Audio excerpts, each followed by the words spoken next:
Pathways to Wholeness podcast. I'm Michael Warmoth, and I thank you for joining us for this next episode of meditative teaching.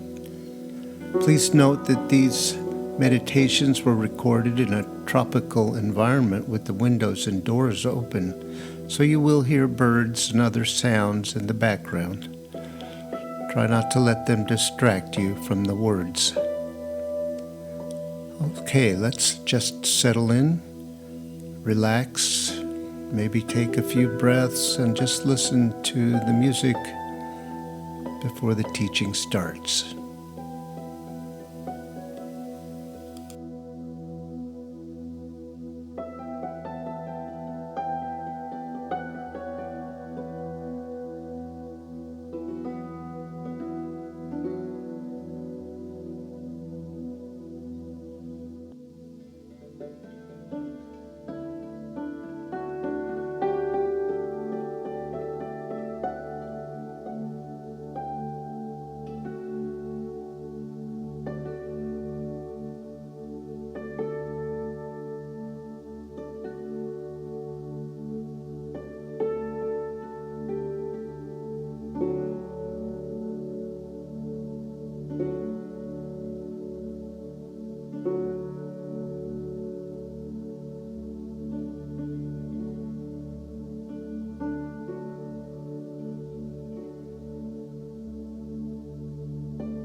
When the ego is in charge of our spiritual journey and practice, which it is most of the time, because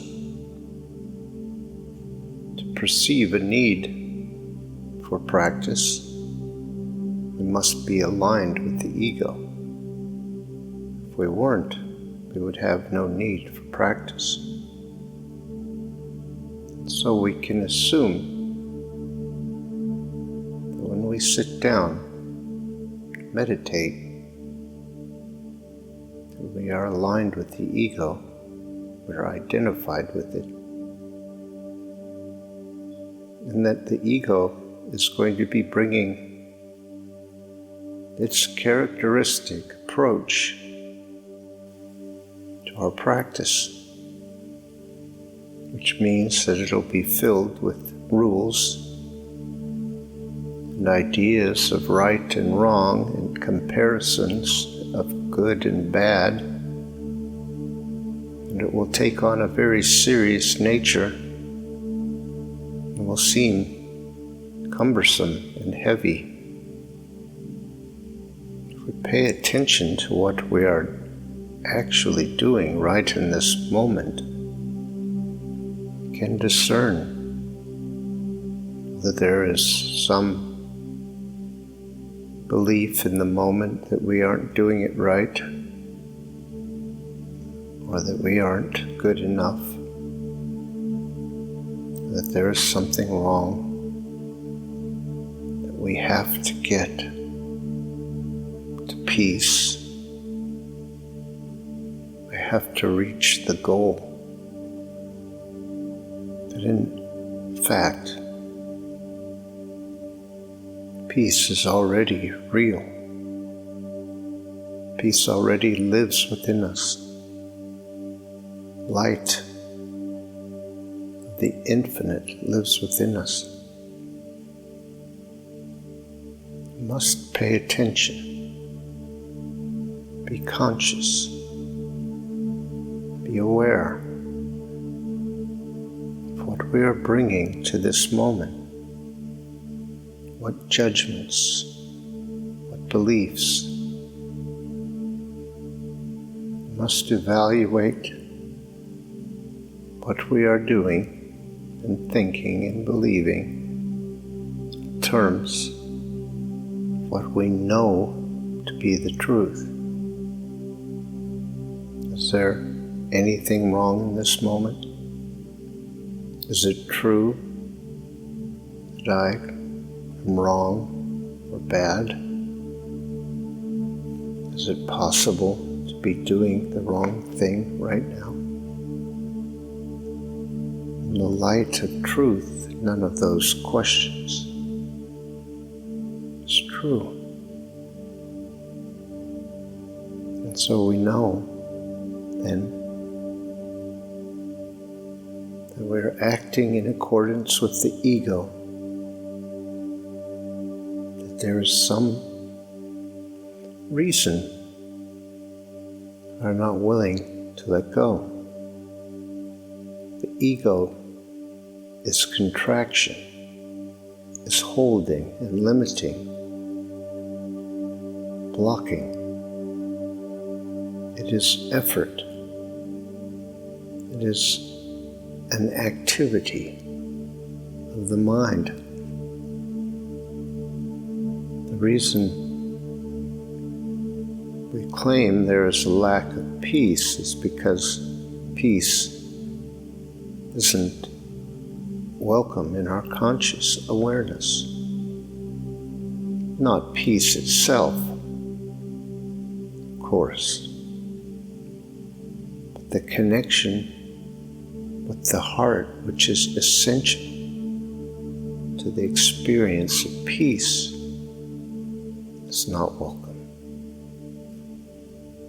We are saying no to something. We can be sure that if we don't know peace in this moment, we are saying no to our heart, to our authentic selves, to connection with reality. And as we have heard, that no is born out of fear. That fear is born of the past.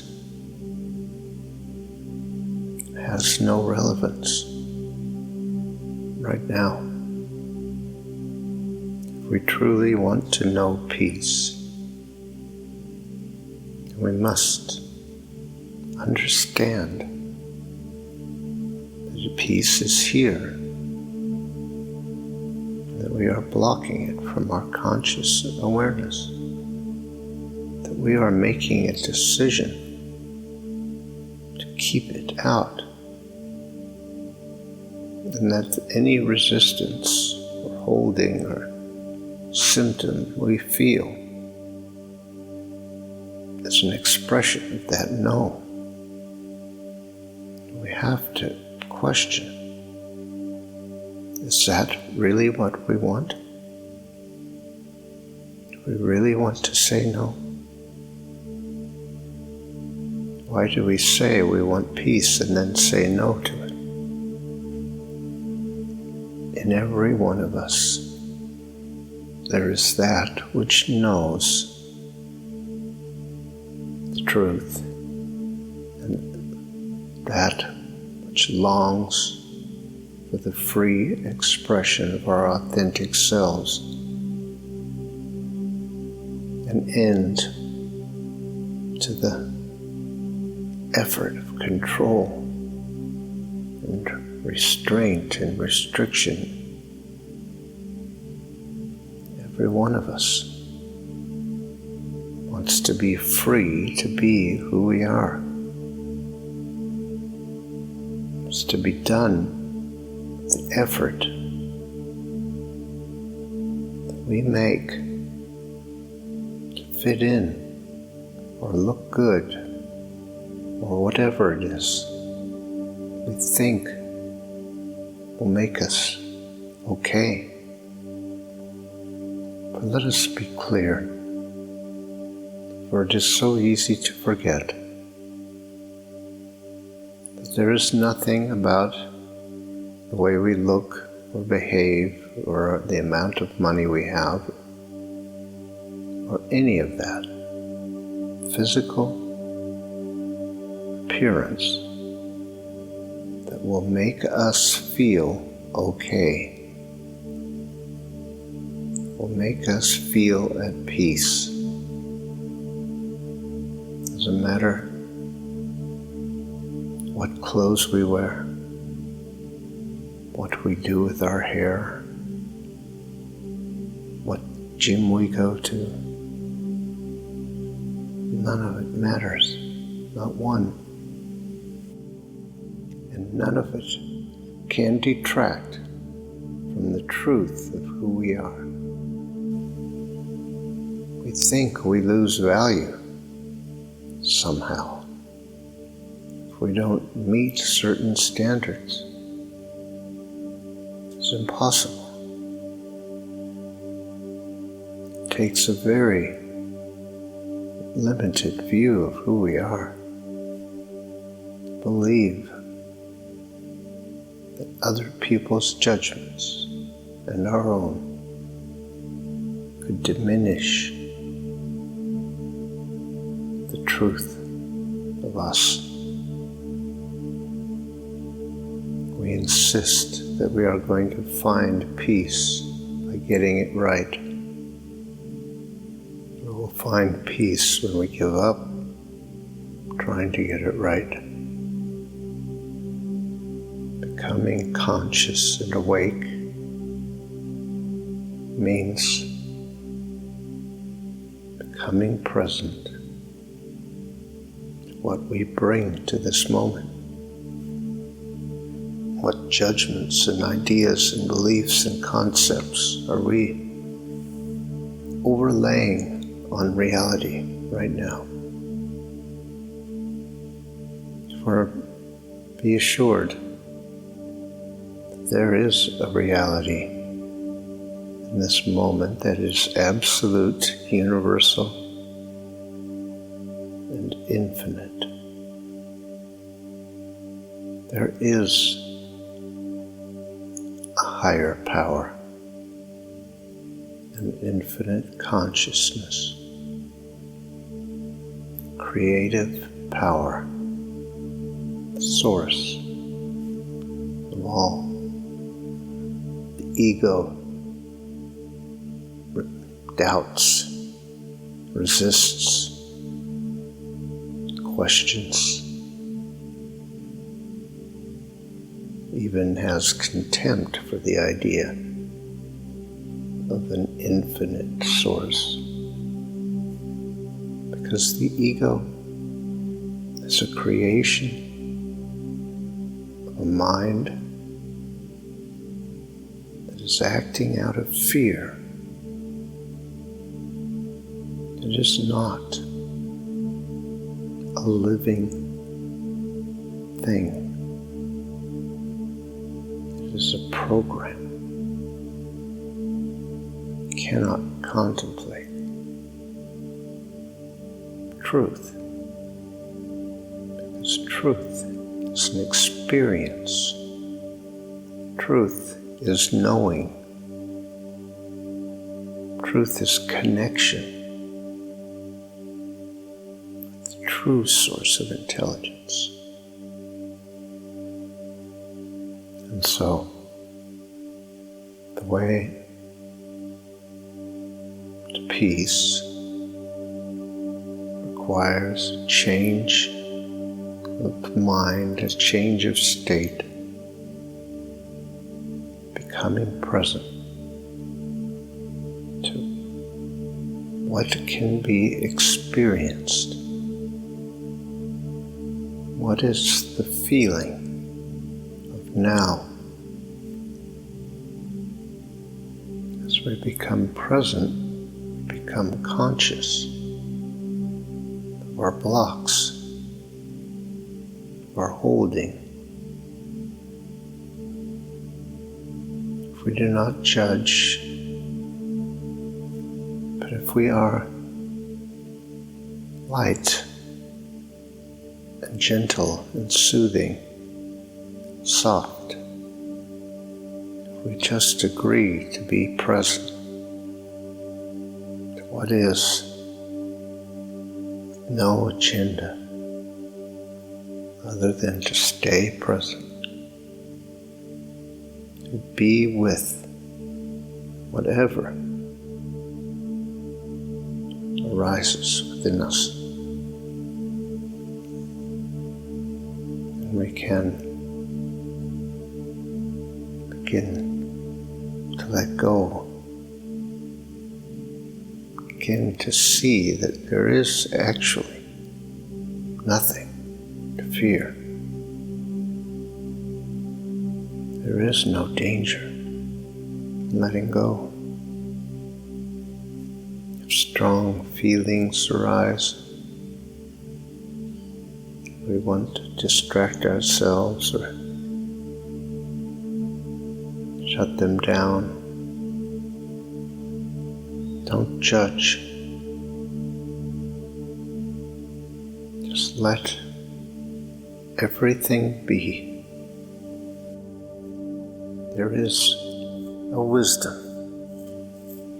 at work within us that knows what needs to happen. If we will decide to trust and have faith in that wisdom and let things flow as they will, everything will work out. Let us be clear. There is a power, an energy, a creative force at work in our life. It's called life. There is that within us that knows the truth of the infinite, knows it to be true, knows it to be real, knows it as the only reality. When we allow that knowing to enter into our awareness, then we know peace. We know love and light. We are free from doubt and uncertainty, misery and suffering.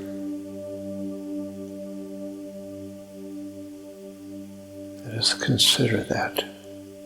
Again, there is that within us which knows the truth, which knows the reality of an infinite creative power work. If we allow that knowing into our awareness, then we will know peace.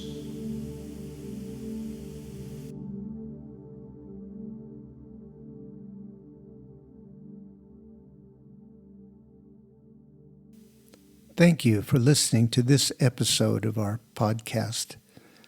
If you'd like more information on these meditations and teachings, visit pathwaystosurrender.com. You might be interested in our other podcast, Pathways to Surrender. These are guided meditations designed to support you in letting go of whatever tensions or false ideas you might be holding about how things really are, and reaching a state of peace and surrender.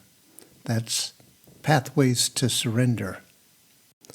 Look for the next episode soon. We're uploading them every couple of days. See you next time.